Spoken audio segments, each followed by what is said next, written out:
was inspired by how well this Peacock Mosaic turned out. I've got to put the border around it and seal it with 511 penetrating sealant. I do have minor flaws that it will be easily fixed, and then I'll open it up to traffic to drive over. I'm inspired to make another Mosaic, but it'll be a different stance, but yet it will be an action Mosaic, a peacock. Here's my drawing, and the peacock is calling.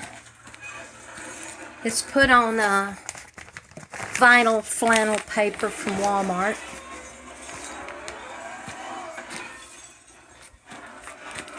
This will be black and white. This will be the green feathers in the eyes.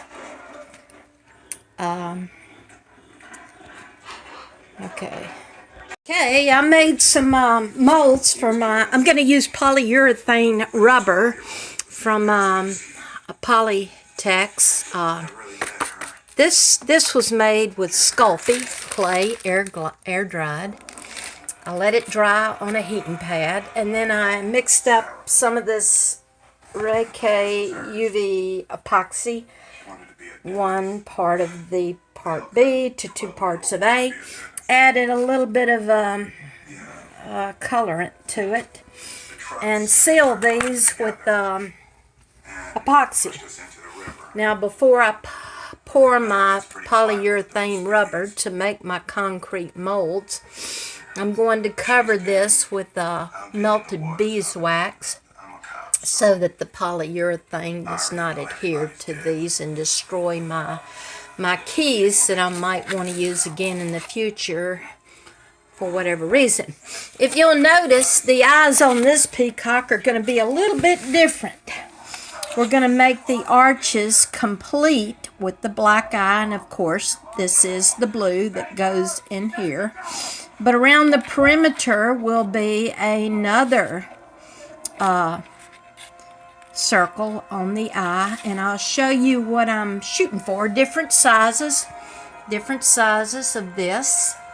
Oh, and by the way, if you'll recall the black and white feathers, these will be black concrete cementol and grouted in white polyurethane unsanded grout, but we'll discuss that later.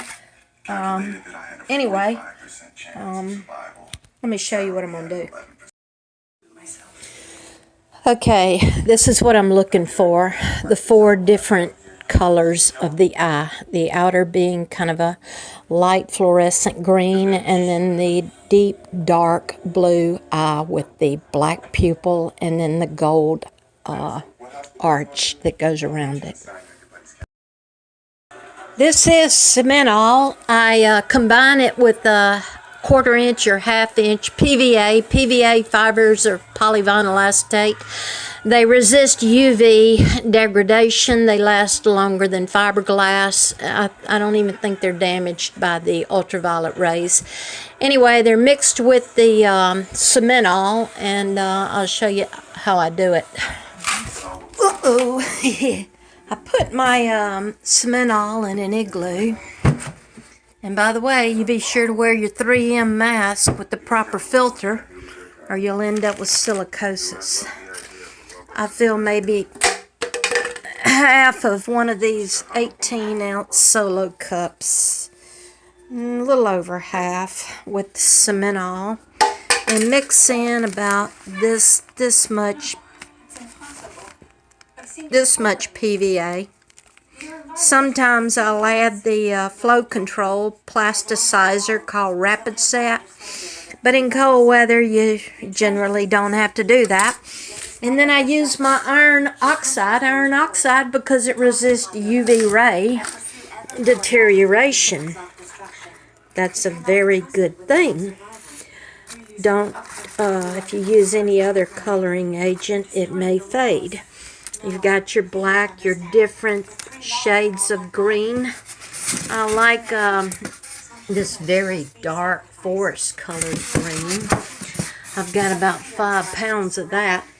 And this PVA fiber also came from Contractor Source, also walttools.com.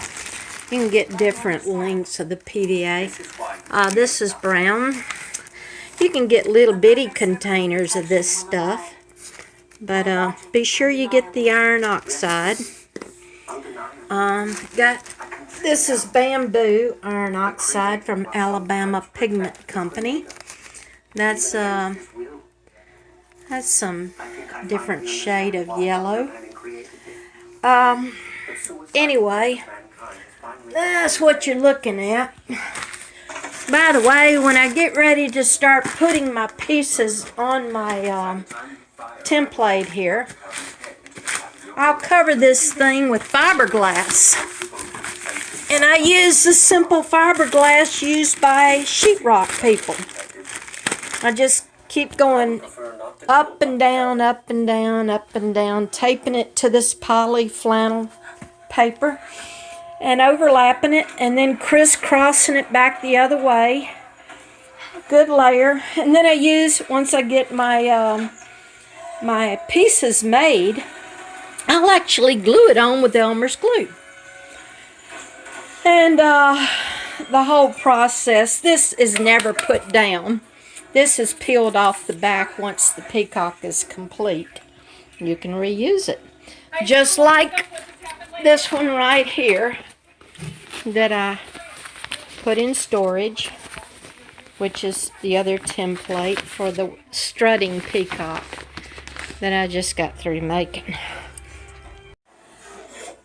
This is a picture I found on Pinterest of a peacock actually calling. You can see how he throws his head back and arches his neck.